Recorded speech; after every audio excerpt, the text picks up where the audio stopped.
ഇവനെ മേടിക്കാൻ വരുന്നവരടുത്ത് എന്തോ പറയാനുള്ളത്? ശങ്കരനെ മേടിക്കാനാന്ന് പറഞ്ഞ ആരും വീട്ടിലോട്ട് വരണ്ട, അവനെ കാണാൻ വന്നതിന് കുഴപ്പമില്ല എന്നാണ്.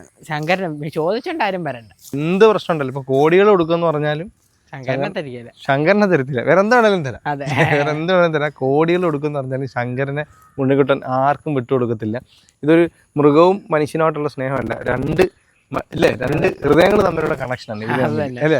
അത്രയും കണക്ഷൻ ആയിട്ടുള്ള ഒരു രണ്ടുപേരാണ്. പ്രിയപ്പെട്ടവർ, സുഖയിലാണ്. എന്റെ ബാക്കിൽ കാണുന്ന രണ്ടുപേരെ കണ്ടോ, ശങ്കരനും ഉണ്ണിക്കുട്ടനുമാണ്. അപ്പം ഉണ്ണിക്കുട്ടൻ നമസ്കാരം. നമസ്കാരം. ഇപ്പം ശങ്കരൻ എത്ര വയസ്സായി? ശങ്കരൻ ഇപ്പൊ 4 വയസ്സ്. അപ്പം 4 വയസ്സായി. സത്യം പറഞ്ഞാൽ മടി കിടത്തി ഉറക്കിയ ഒരു പോത്തുംകുട്ടിയാണ് ശങ്കരൻ അല്ലേ?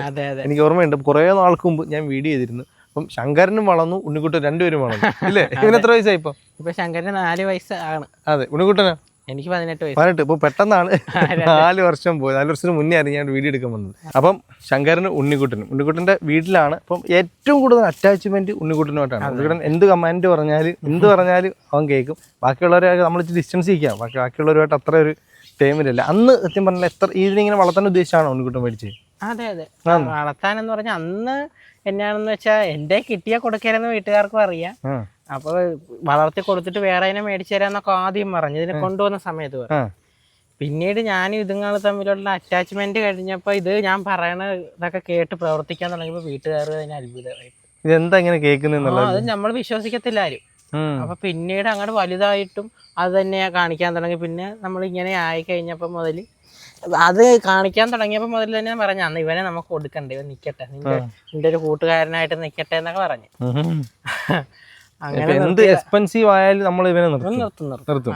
അപ്പം ഇപ്പൊ ഞാൻ ആദ്യം പറഞ്ഞില്ലേ, ഏകദേശം 6 ലക്ഷം രൂപ വില താണ്ട ഇവന് വില പറഞ്ഞു. എന്നാലും ഉണ്ണിക്കുട്ടൻ ഇത് ആർക്കും കൊടുക്കത്തില്ല. അതാണ് ഇതിന്റെ ഏറ്റവും വലിയ പ്രത്യേകത. ശങ്കരൻ ഇപ്പൊ അന്നത്തെ സ്വഭാവത്തിന് ഇതുവരെ യാതൊരു മാറ്റവും വന്നിട്ടില്ല, അത്രയും വലുതായിട്ട് തന്നെ. എന്നുവെച്ചാൽ ഇപ്പോഴും മടി കിടക്കും. ഇപ്പൊ തൊഴുത്തിലാണ് കിടക്കണത്. ഇപ്പൊ വാതിക്ക് വെള്ളമായ കാരണം തൊഴുത്തിലാണ് ഞങ്ങൾ രണ്ടുപേരും ഇപ്പൊ കിടക്കണത്. ഉണ്ണിക്കുട്ടാ, ഇനി ഭാവി പരിപാടി എന്തൊക്കെയാ? ഭാവി പരിപാടിയിൽ എന്നാണ് ഒരു ഫാം ഇടണം, അതൊരു പശുക്കളുടെ ഫാം ഇടാനാണ് ഉദ്ദേശിച്ചിരിക്കുന്നത്. അതിന് പിന്നെ ഇപ്പൊ ഞാനൊരു കോഴ്സ് പഠിക്കുന്നുണ്ട്, പശുവിന്റെ ബീജസങ്കലനം പഠിക്കാൻ. അപ്പൊ അതും കൂടെ പഠിച്ചിട്ട് ഒരു ഫാം ഇടുകയാണെങ്കിൽ നമ്മുടെ കാര്യം തന്നെ നമുക്ക് തന്നെ നോക്കാമല്ലോ. അങ്ങനെ ഒരു പ്ലാൻ ഉണ്ട്. അപ്പൊ ആരെങ്കിലും ഒരുപാട് ഒരു ഹെൽപ്പ് ആവശ്യമല്ലേ? പിന്നെ ഇവരുടെ സ്നേഹം സത്യം പറഞ്ഞാൽ ഒരു കൂടപ്പിറപ്പിനെ സ്നേഹിക്കുന്നവരാണ് ഉണ്ണിക്കുട്ടൻ ശങ്കരനെ കൊണ്ടുനടക്കുന്നത്. അപ്പോൾ ഒരുപാട് പേര് ഇവിടെ വന്ന് പറയുന്നുണ്ട്, ഒരുപാട് പേര് നെഗറ്റീവ് കമൻറ്റ് അടിക്കുന്നുണ്ട്. അതൊക്കെ ഈ ചെറിയ ഉണ്ണിക്കുട്ടനെ മനസ്സിൽ വളരെ വിഷമം ഉണ്ടാക്കുന്നുണ്ട്. അങ്ങനെയുള്ള കമൻറ്റ് നിങ്ങൾ മാക്സിമം കുറയ്ക്കുന്നതായിരിക്കും നല്ലത്. അപ്പോൾ ഇവരുടെ വിശേഷം കാണാൻ ഒത്തിരി പേര് കാത്തിരുന്നാണ്, ഒരുപാട് പേര് മെസ്സേജ് അയച്ചാണ്. അപ്പോൾ എല്ലാ പ്രിയപ്പെട്ടവരോട് ഒരുപാട് നന്ദി. അപ്പോൾ ഉണ്ണിക്കുട്ട ടാറ്റ.